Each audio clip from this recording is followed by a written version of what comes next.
Aujourd'hui, on plonge dans l'une des fables de La Fontaine les plus intéressantes, le loup et le chien. Et tu vas voir, cette histoire de liberté vs confort n'a jamais été aussi actuelle, que ce soit à l'époque de Louis XIV ou dans nos mangas et films préférés. Alors, pourquoi La Fontaine a choisi un loup et un chien?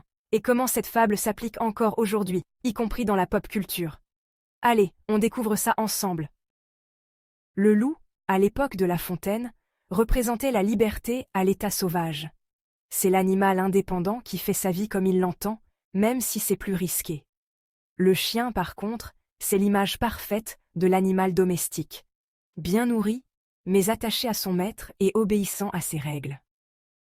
Sous Louis XIV, les courtisans étaient comme des chiens. Ils vivaient dans le luxe, avec de belles maisons et des festins, mais toujours sous la surveillance du roi. Ils devaient flatter et obéir, un peu comme le chien qui porte un collier. D'un autre côté, ceux qui préféraient la liberté, même dans la pauvreté, étaient comparables aux loups. Ils étaient indépendants, mais ils devaient tout faire par eux-mêmes. Aujourd'hui, on retrouve ce dilemme dans plein de situations modernes. Imagine, un job stable et bien payé, mais avec des horaires de dingue et plein de règles à suivre. C'est la version moderne du chien. Par contre, certains préfèrent la liberté, même si c'est plus risqué. C'est le choix du loup. Ça fait réfléchir, non? Prenons One Piece. Luffy, c'est le loup parfait. Il préfère être libre, sans règles, même si ça signifie affronter 1000 dangers. Il pourrait choisir la sécurité en suivant certaines règles, mais ce n'est pas son truc. Zoro est pareil. La liberté avant tout, même si ça complique les choses.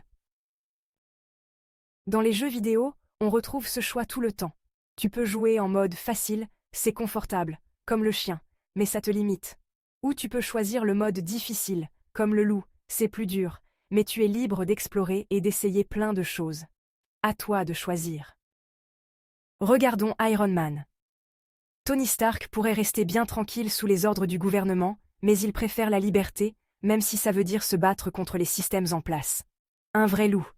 Il incarne l'idée que parfois, la liberté vaut tous les conforts. Au final, la morale reste la même, que ce soit dans les fables de La Fontaine ou dans nos histoires modernes, la liberté ou le confort, c'est un choix de vie. Et cette fable nous pousse à réfléchir. Es-tu plutôt loup ou chien? Allez, dis-moi ce que tu en penses en commentaire. Et voilà, c'était Le loup et le chien de La Fontaine. Avec des explications sur le choix des animaux, des anecdotes historiques et toujours une signification moderne de la fable. J'espère que cette approche de la fable t'a inspiré.